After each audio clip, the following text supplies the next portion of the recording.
ዓለምኔ ቤተይ ከእንታያ ይትረፉሉትካ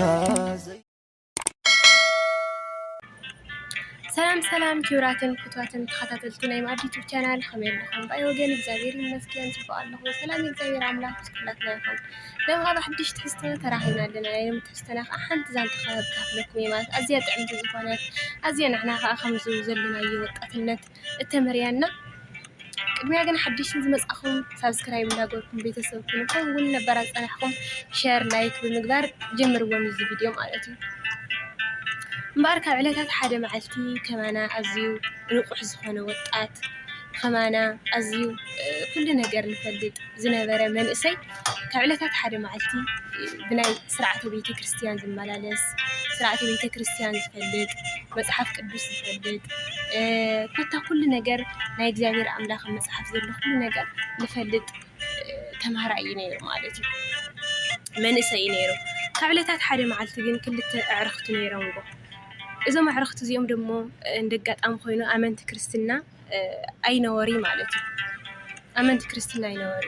እዚ ወጣት እዚ ንዓኣቶም ናብ ቤተ እግዚአብሔር ንኽምልስ ናብ ቤተ እግዚአብሔር ንኸምፅኦም ላዕልን ታሕትን ይብል ነይሩ። 10 ሻዕ ላዕልን ታሕትን ይብል ነይሩ። ኣዝዩ ይፅዕር ነይሩ ማለት እዩ መንእሰይ እዚ።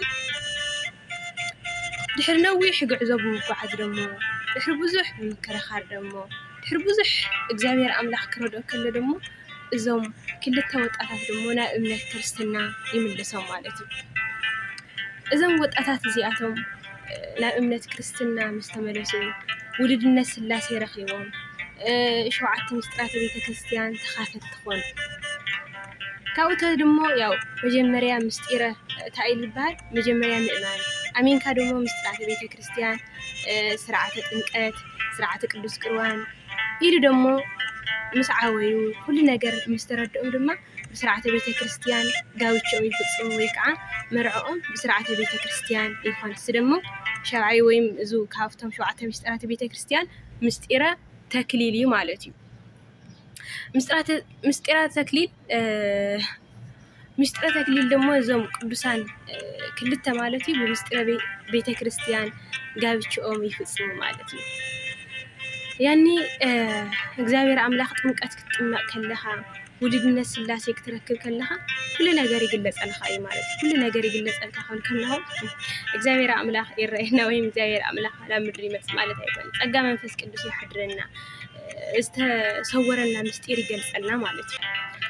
ኢሉ ደሞ እግዚአብሔር ኣምላኽ ነቶም ክልተ ካብ እምነት ዝነበሩ ዝመፁ ደሞ ብቅድስና ከም ዝነብሩ ልቦንኦም ከፈተሎም ማለት እዩ። ምስጢራት ተገልጸሎም። ምክንያቱ ኣብዚ እምነት እዮም ነይሮም እዞም ሰባት እዚኦም ኩሉ ነገር ዝተሰወረም እዮም ነይሮም። ቸርነት እግዚአብሔር ኣይርኡ ነይሮም ማለት እዩ። ጥምቀት ምክጥመቑ ከለዉ ናብ እምነት ክርስትና ብስላሴ ኣጋእዝተ ዓለም ስላሴ ከኣምኑ ምስ ጀመሩ ደሞ እግዚአብሔር ኣምላኽ ኩሉ ይገለጸሎም ማለት እዩ። እዚ ማለት ኩሉ ናይ እግዚአብሔር ኣምላኽ ቸርነት ናይ እግዚአብሔር ኣምላኽ ናይ እግዚአብሔር ኣምላኽ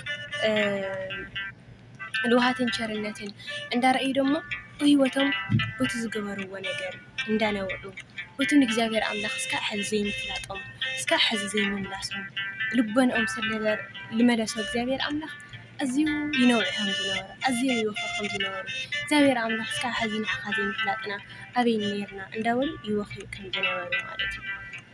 እዞም ቅዱሳን ኣቦታት እዚኣቶም እዞም ቅዱሳን ሬታ እዞም ሰብ ሓዳር እዚኣቶም ወይም እዞም ወጣታት እዚኣቶም ድሕሪ ግዜ ናብ ሓዳር ከም ዝኣተው ሕፅር ከብሎ ስለደለኸ እየና እዞም ሰብ ሓዳር ወጣታት እዚኣቶም እግዚአብሔር ኣምላኽ ክሕግሱ ድማ ለይትን ቀትርን ይጽዕሩ ከም ዝነበሩ እግዚአብሔር ኣምላኽ በቲ ዝኣዘዞም ስርዓት ነዳያን ብምሕጋዝ ስርዓተ ቤተ ክርስቲያኖም ብምፍጻም ቅዱስ ቁርባኖም ብምቕራብ ንስሐኦም ብምውሳድ እግዚአብሔር ኣምላኽ ደስ ዘብል ህይወት ይነብሩ ከም ዝነበሩ ማለት እዩ። እግዚአብሔር ኣምላኽ ዝገበረሎም ቸርነት ኣፍቱ ውድ ቤተ ክርስቲያን ሓዲሩ ኣፍቲ መንእሰይ ሓዲሩ እግዚአብሔር ኣምላኽ ዝገበረሎም ቸርነት የመስግኑ ከም ዝነበሩ እግዚአብሔር ኣምላኽ ኣብዚ ወጣት እዚ ሓዲርካ ናብ ቤትካ ዝመለስካና እንዳበሉ ድማ የመስግኑ ከም ዝነበሩ ንእግዚአብሔር ኣምላኽ የመስግኑ ከም ዝነበሩ ማለት እዩ።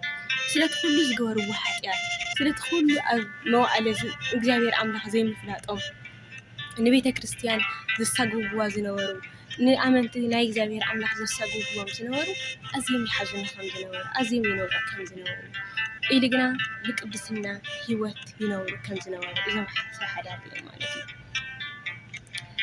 እቲ ዘሕዝን ነገር ግን እቲ መንእሰይ ብሂወት ክርስትኑ ኣዝዩ ዝደኸመ ብናይ እግዚአብሔር ኣምላኽ ትእዛዝ ስርዓትን ሕግን ሓልዩ ዝኸይድ ከም ዘይነበረ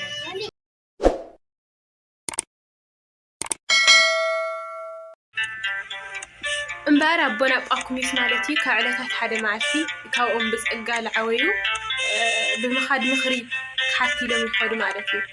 እዞም ኣቦና ከዓ ብዞም ብፀጋ ዝዓበዩ ካብኦም መንግስተ ሰማያት ብኸመይ እየ ክወርሳ ንኽእል ይብልዎም ማለት እዩ። እዞም ቅዱስ ኣቦ ደሞ እንታይ ይብልዎም ማለት ካብ መዝሙር ዳዊት 37 ይመስለኒ ሓንቲ ልዒሎም ኩሉ ግዜ ማለት ከናትሮም ክፍሉ ከም ዘለዎም ኩሉ ግዜ ልልቲ ለታንያት ገጣም ስለዘይሓስብዎ መዝሙር ዳዊት 37 እያ ማለት እዩ እና በቃ ኢሎም ሓንቲ ቃል ሒዞም ይኸዱ ማለት እዩ። እዛ መልሓስ ክሓሉ ወይም እዛ መልሓሶም ክሕሉ ብቻ ከም ዘለዎም ምስ ሃብዎም እታ ቃል ንዓ ሒዞም ይኸዱ ናብዓቶም ይምለሱ ማለት እዩ። ካብኡ ካብ ዕለታት ሓደ መዓልቲ ወደ መዝሙሮም ዝኾነ ኣቦና ጳኩሚስ ማለት እዩ ነዛ ቃል እዚኣ ምስ ተዋሃብካስ ክምለስ እዩ ድማ እንታይ እሞ ኮንካ ዘይተመለስካ ይብልዎም ማለት እዩ። እዞም ኣቦና ጳኩሚስ ከዓ ክስካዕ ሕዚ ሓንቲ ቃልኳስ ኣየፅናዕክዋ ከም ዝበሉ ማለት እዩ። ብኻሊእ ግዜ ብኻሊእ ድሕሪ ብዙሕ ዓመታት ከዓ ምስቶም ሓንቲ ቃል ሃቦም ብፀጋ ዝዓበዩ ካብኦም ይራኸቡ ማለት እዩ። ዘወደይ ስለምንታይ ዳኣ መፅኣኻ ክምለስ እየ ድማ ይብልካኒ እንታይ እሞ ኮንካ ዘይተመለስካ ይብልዎም ማለት እዩ። ኣቦይ ካብ ቃል ንሳኽ ንክገብራኳሲ 43 ዓመት ወሲድለ ይብሎም ማለት እዩ። ዝገርም እዩ። ኣብዚ ለመረካ ነገር በቃ ጠቀስ ስበል ጠቀስካ ብዙሕ ስለለልካ ሲኾነ ይተዋና ማለት እዩ። ክርስትና ሲ ሂወት ምዃኑ ዘርኢ እዩ። ኣነ ካብዚ ዓብዪ ነገር እየ ዝማሃረና ክርስትና ሂወት ምዃኑ ክርስትና ናይ ፍልስፍና ዘይኮነሲ በቃ ንሮ ምዃኑ ሂወት ምዃኑ በቃ ጾም ተተዊሉሲ ስለ ጾም ጥራሕ ክትሰብኽ ዘይፈልጥንካስ በቃ ፍጾም ከም ዘለካ ማለት እዩ። ተነሳህ ተዊሉስ በቃ ብሂወት ኢና ክንሪኦ ዘለና እምበይ ስለ ንስሓ ተሰበኸላ ወይም ስለ ንስሓ እንዛረብ ጥራሕ ማለት ኣይኮነን። በቃ ንስሓ እተው ወይም ንስሓ ዝበሃል ቅዱስ በቃ ኣቲና ወሲድና ክንረከብ ዘሎ እዚ ደሞ ሂወት ይኾን ማለት እዩ። በቃ ማዕረፍ እንዴት ልናኸ ይቆሰካ በእውነት 43 ንሓንቲ ቃል ማለት እዩ 43 ካብ ወሰደሲ ንሓጢኣተኛታት ደኣ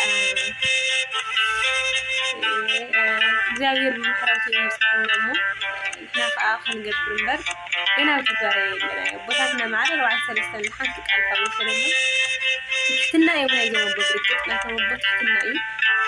ለኣና ግን ዓብዪ ትምህርቲ እዩ ማለት እዩ ለኣና ግን ስለዚ ንሕና ምዝፈለጥናዮ ቀስ ብቀስ እንዳተላመድና ኣብ ተግባር ክነውዕሎ ቅዱስ ፈቃዱ ይኹን። ፍልጠት የድሕን እዩ ፍልጠት ከዓ ኣየድሕኒ ማለት እዩ።